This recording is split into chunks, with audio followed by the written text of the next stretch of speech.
नमस्कार बच्चों, आप सभी का स्वागत है आपके अपने चैनल हिंदी बोध पर। आज हम इस वीडियो में जानेंगे 12th क्लास हिंदी के नए सिलेबस के बारे में। सीबीएसई ने 2020 और 21 के एकेडमिक ईयर के लिए 12th क्लास हिंदी का 30% जो सिलेबस है वो कम कर दिया है। ना सिर्फ आपका सिलेबस कम किया गया है, आपके क्वेश्चन पेपर के तरीके में भी चेंजेस कर दिए हैं, बदलाव ला दिए हैं।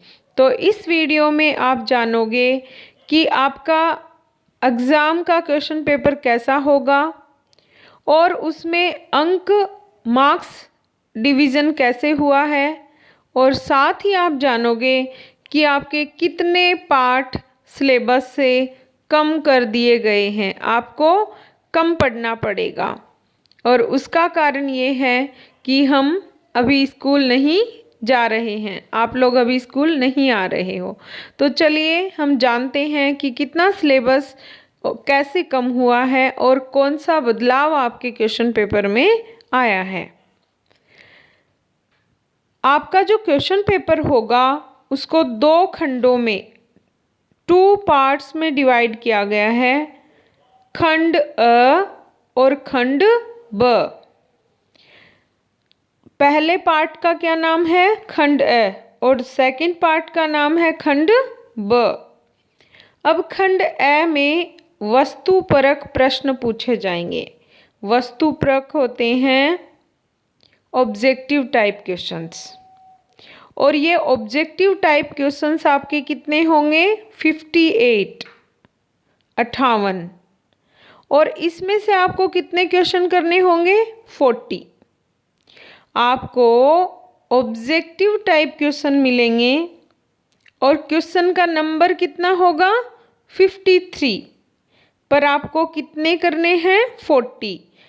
मतलब आपके पास चॉइस होगी। क्वेश्चंस में भी आप चॉइस करके अपना क्वेश्चन पेपर कर सकते हो।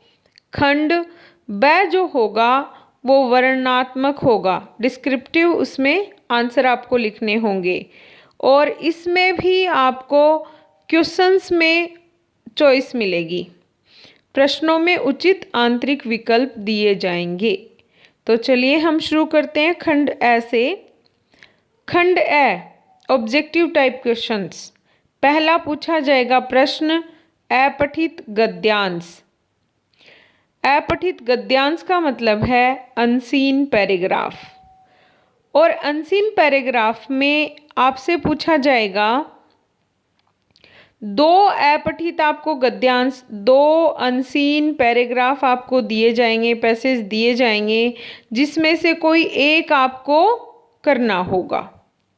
और उनकी वर्ड लिमिट कितनी होगी? 450 to 500 वर्ड लिमिट होगी। शब्दों के जो उनकी संख्या है वो 450 से 500 होगी। और इसमें आपसे प्रश्न पूछे जाएंगे 10 क्वेश्चंस होंगे, और एक प्रश्न 1 नंबर का होगा।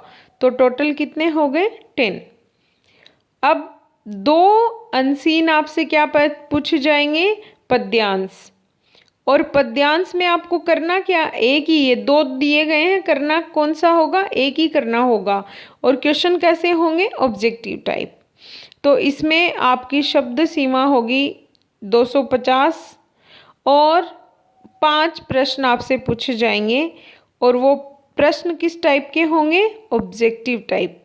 तो यहाँ पर 2 अपठित गद्यांश में आपके पास चॉइस है, आपको एक करना है। 2 अपठित पद्यांश में से चॉइस आपके पास, आपको एक करना है। टोटल नंबर कितने हो गए? 15। आगे चलते हैं।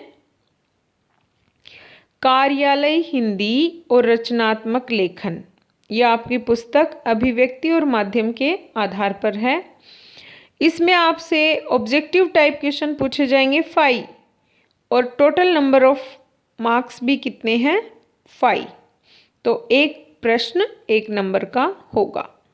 तीसरा है पाठ्य पुस्तक आरोह भाग 2 से बहुविकल्प पात्मक प्रश्न अर्थात ऑब्जेक्टिव टाइप क्वेश्चंस, और इसमें पठित काव्यांश और पठित गद्यांश, और दोनों कितने मार्क्स के होंगे? 5-5 के, तो टोटल हो गए 10।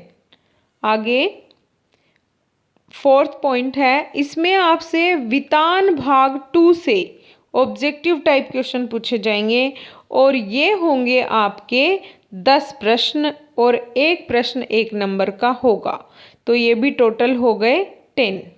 तो ये था हमारा खंड अ। अब हम बात करते हैं खंड ब की।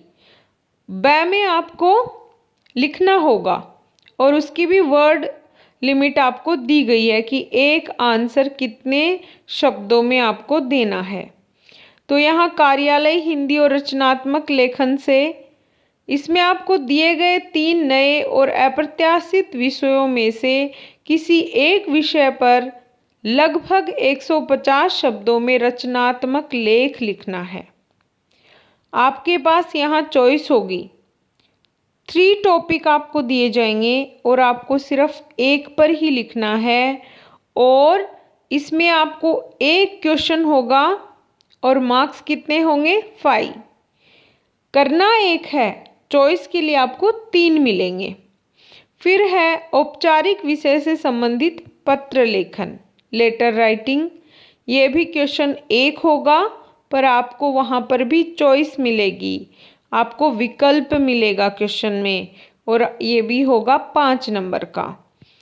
कविता, कहानी, नाटक की रचना प्रक्रिया पर आधारित 2 लघु उत्तरीय प्रश्न, लघु उत्तर का होता है शॉर्ट आंसर, तो ये होगा, एक प्रश्न होगा 3 नंबर का, एक प्रश्न होगा 2 नंबर का, तो टोटल कितने हो गए? 5। और इसमें भी आपको चॉइस मिलेगी, मतलब आपको क्वेश्चन तो एक ही करना होगा, पर वहाँ पे आपको 2 या 3 क्वेश्चन मिल सकते हैं। तो ऐसे आपको एक क्वेश्चन 3 नंबर का और एक क्वेश्चन 2 नंबर का, टोटल हो गए 5। फिर है समाचार लेखन, उल्टा पिरामिड शैली, फीचर लेखन, आलेख लेखन पर आधारित 2 लघु उत्तरीय प्रश्न, वेरी शॉर्ट आंसर, लघु उत्तरीय प्रश्न है, शॉर्ट आंसर है, शॉर्ट आंसर प्रश्न होंगे, और इसमें एक प्रश्न 3 नंबर का, एक प्रश्न 2 नंबर का, इसमें भी आपको चॉइस मिलेगी, टोटल हो गए 5। तो ये है कार्यालय हिंदी और रचनात्मक लेखन से संबंधित। फिर आपकी बचती है पुस्तक आरोह भाग 2, उसमें कैसे प्रश्न पूछे जाएंगे?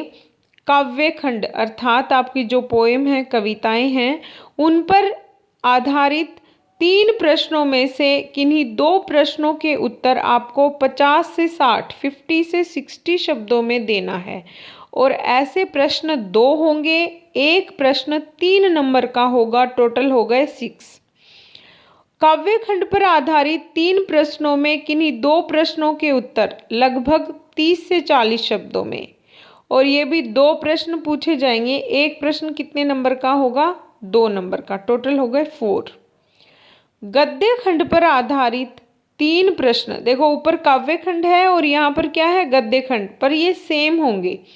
गद्य खंड में भी आप 3 प्रश्नों में से किन्हीं 2 के उत्तर दोगे और 50 से 60 शब्दों में ही दोगे, और इसमें भी आप 3 प्रश्नों में से 2 के प्रश्न दोगे, उनकी शब्द सीमा क्या है? 50 से 40, तो टोटल हो गए यहाँ पर ये 20। तो ऐसे करके हमारा पूरा क्वेश्चन पेपर कितने मार्क्स का हो गया? 80 मार्क्स का। तो ऐसा आएगा आपके एग्ज़ाम में, जब आपकी बोर्ड की एग्ज़ाम होगी तो इसी तरीके को फॉलो किया जाएगा क्वेश्चन पेपर बनाने के लिए। तो ये आप याद कर लो, ताकि आप बहुत अच्छे से अपना क्वेश्चन पेपर कर पाओ और पूरे अंक प्राप्त कर पाओ। आगे बचते हैं 20 नंबर, जो आपके परियोजना कार्य और श्रवण वाचन से संबंधित एक्टिविटी बेस बचते हैं। अब हम बात करते हैं कि आपका जो सिलेबस हटाया है वो कौन से पाठ हैं जो इस बार आपको नहीं पढ़ने हैं। वो हैं काव्य खंड से, कविता से हैं सूर्यकांत त्रिपाठी निराला की बादल राग, हरिवंश राय बच्चन का आत्म परिचय। यहाँ पर दो हैं हरिवंश राय बच्चन की, एक है दिन जल्दी जल्दी ढलता है और दूसरी थी आत्म परिचय। तो यहाँ आत्म परिचय आपकी हटा दी गई है। आलोक धनवाजी द्वारा लिखी हुई कविता पतंग भी हटा दी गई है। कुंवर नारायण की बात सीधी थी पर ये हट गई है। उमाशंकर जोशी छोटा मेरा खेत बगुलों के पंख, ये हट गई। गद्य खंड पाठ में आपको कौन से नहीं पढ़ने पड़ेंगे? विष्णु खरे द्वारा लिखा हुआ चार्ली चैपलिन यानी हम सब, और हजारी प्रसाद द्विवेदी द्वारा लिखा हुआ शिरीष के फूल। तो ये आपको इस बार आपके सिलेबस में नहीं है, ये आपको नहीं पढ़ने पड़ेंगे। तो ये था हमारा वीडियो। उम्मीद करती हूँ आपको ये अच्छे से समझ में आया होगा। अगर आपको समझ में आया है तो लाइक ज़रूर करें। Thank you.